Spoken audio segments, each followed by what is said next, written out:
呼啸发出可怕的声响，伴随着大雨冲刷整片窗户，待在屋内的居民吓到一整夜不敢睡，脸书 po 文喊救命。真的不会太超过了吗？康瑞台风巨大暴风圈带来强大风雨，蓝雨刮起了17级的阵风，测得平均风力每秒59.1公尺，创下纪录。最大的阵风甚至来到78.2公尺，直接破表，电线杆支撑不住倒地，观测站仪器也阵亡，连气象专家郑明典也直呼太可怕。海拔3000公尺的合欢山松雪楼深夜开始风雨交加，一旁的柱子在狂风中摇摇欲坠，游客中心的铁皮屋顶也几乎快被吹掀，武岭亭也疑似因为强风受损，红色的屋檐砖瓦碎落掉一地。早上7点31分，合欢山顶的观测站测得17级阵风，每秒58.2公尺，打破战史纪录，打破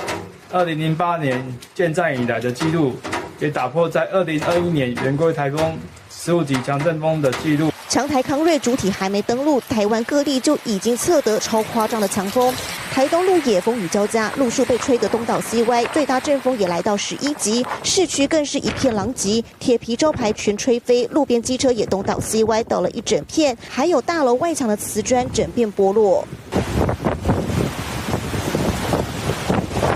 气象署上午的风力观测站最大阵风出现在兰屿，每秒78.2公尺，绿岛也有15级，恒春澎湖13级。康瑞台风超强风力，花东首先感受到威力。镜新闻综合报道。